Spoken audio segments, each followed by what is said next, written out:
Good morning, friends. Welcome back to my channel Knowledge is Power. Today is episode 9 of Knowledge is Power. और इस episode में जो recently हमारे आदरणीय पंतप्रधान श्री नरेंद्र मोदी जी ने जो शंघाई कोऑपरेशन ऑर्गेनाइजेशन की समिट में जो बड़े विधान किए हैं उसके बारे में हम इस वीडियो में चर्चा करने वाले हैं। हमारे पंतप्रधान जी ने पहली बार अफगानिस्तान के सब्जेक्ट में पहला स्टेटमेंट दिया है और वो बहुत ही बड़ा और इम्पोर्टेंट स्टेटमेंट पूरे इंटरनेशनल रिलेशंस में माना जा रहा है।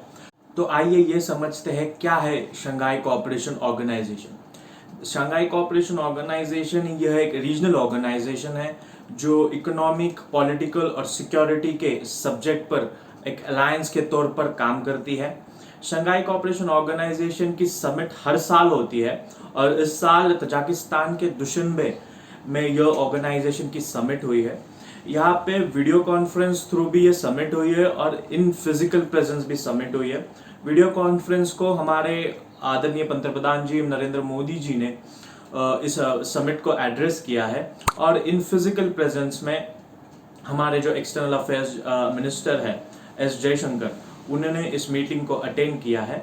बेसिकली इस मीटिंग में ज़्यादा करके तौर पर एससीओ की जो ऑर्गेनाइजेशन है इसको कैसा भविष्य में रन किया जाए, कोविड में इसने क्या काम किया है और मेन सब्जेक्ट जो था जो अफगानिस्तान में इंस्टेबिलिटी जो चल रही है वो मेन सब्जेक्ट इस समिट का था। बेसिकली ये समिट का हेडक्वार्टर्स बीजिंग चाइना में है और इस ऑर्गेनाइजेशन के 8 मेंबर कंट्रीज है जो है इंडिया तो है, चाइना है, पाकिस्तान है, रशिया है, फिर उसके बाद तजाकिस्तान, उज्बेकिस्तान, किर्गिस्तान और कजाकिस्तान।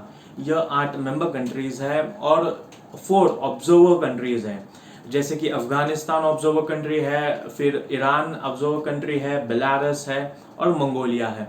तो बेसिकली इस समिट में जो अफगानिस्तान में जो पॉलिटिकल सिनारियो मचा हुआ है, जो हार्डलाइन तालिबान जो पावर में आई है उसके विषय में सारा डिस्कशन इस समिट में हुआ। तो चलिए इस समिट में हमारे आदरणीय पंतप्रधान जी ने क्या क्या कहा या क्या इस समिट के की पॉइंट्स थे इस बारे में समझते हैं। पहला तो जो ट्रांजिशन ऑफ पावर, जो चेंज ऑफ पावर अफगानिस्तान में हुआ वो एक इलेजिटिमेट एक्ट माना गया है और हमारे प्राइम मिनिस्टर जी ने तो साफ साफ इसे रिकग्नाइज करने से मना किया है। और इसके वजह से क्या हुआ है, जो इंस्टेबिलिटी जो पूरे रीजन में बहुत ही इंस्टेबिलिटी मच चुकी है और इस ऑर्गेनाइजेशन के पावर में आने के कारण जो एक्सट्रीमिस्ट ग्रुप जो पूरे वेस्ट एशिया और एशियन कंट्रीज में जो एक्सट्रीमिस्ट ग्रुप्स जो काम करते हैं उनको अब बल मिलेगा। वो अभी सोचेंगे कि हम भी इसी तरह का कोई टैक्टिक आजमा के हमारी पावर इंक्रीज कर सकते हैं। जैसे लश्कर तैयबा अब अपनी रूट्स जो तालिबान के बहुत ही करीब माना जाता है वह भी अपना अब पावर बढ़ाने की कोशिश करेगा, आईसिस अपने पावर बढ़ाने की कोशिश करेगा।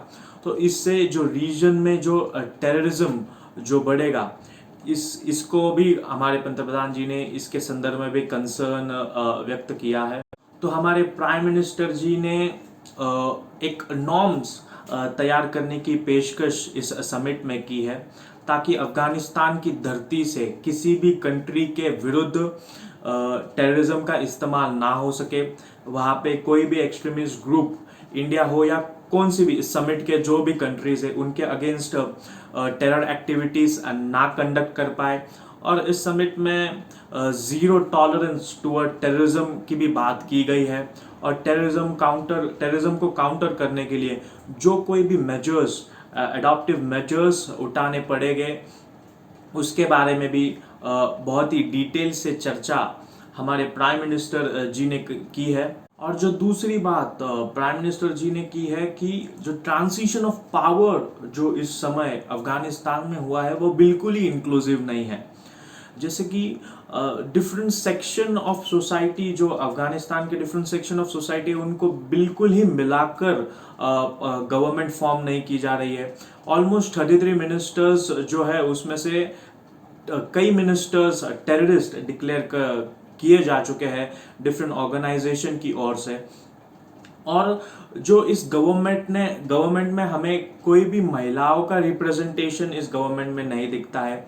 और जो पॉलिसीज, जो हार्डलाइन शरिया लॉ का इम्प्लीमेंटेशन जो ये तालिबान करती है, उससे लेकर भी ग्रेव कंसर्न्स हमारे प्राइम मिनिस्टर जी ने एक्सप्रेस किए हैं।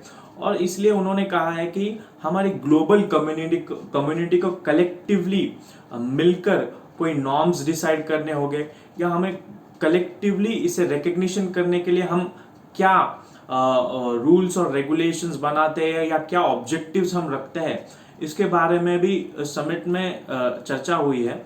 और उसके बाद हमारे प्राइम मिनिस्टर जी ने जो ह्यूमैनिटेरियन क्राइसिस जो इस समय अफगानिस्तान में मचा हुआ है, जैसे आप जानते हैं कि वहाँ के फाइनेंशियल जो इंस्टीट्यूशंस है वो तो पूरे ठप पड़े हैं। फिर उसके बाद जो यूएस ने जो आर्म्स जो लेफ्ट किए अफगानिस्तान में, उसी का इस्तेमाल करके उस तालिबान के जो फाइटर्स हैं वो उसी आर्म्स का इस्तेमाल आम नागरिकों पे, जो अफगान सिटीजन है, उन पर कर रहे हैं। और मैं आपको ये भी बता दूं, जो तालिबान में भी डिफरेंट कम्युनिटीज हैं, छोटे छोटे डिफरेंट कम्युनिटीज है, लेकिन जो 33 मिनिस्टर्स जो उन्होंने बनाए हैं वो सारे के सारे पश्तून कम्युनिटी से आते हैं। और वहाँ पे फूड क्राइसिस का भी बहुत ही बड़ा प्रॉब्लम लोगों को फेस करना पड़ रहा है। लोगों का इकोनॉमिक डेप्रिवेशन भी बहुत ही ज़्यादा तरीके से वहाँ पे हो रहा है। और उसके बाद हमारे प्राइम मिनिस्टर जी ने जो इलीगल ड्रग ट्रैफिकिंग है, जो फ्लो ऑफ ड्रग्स है, जो इलीगल आर्म्स जो स्मगल हो रहे हैं अफगानिस्तान से, उससे लेकर भी कंसर्न चिंता जताई है। तो बेसिकली यह एक इम्पॉर्टेंट समिट मानी गई है अफगानिस्तान को लेकर। होप करते हैं आपको ये वीडियो पसंद आई होगी। वीडियो पसंद आई है तो लाइक किए बगैर बिल्कुल मत जाना। चैनल पे नए हो तो चैनल को सब्सक्राइब कर देना। वीडियो में क्या अच्छा लगा, क्या बुरा लगा, ये कमेंट करके ज़रूर बताना। और वीडियो को ज़्यादा से ज़्यादा शेयर कर देना। दिन के लिए goodbye, have a nice day, जय हिंद।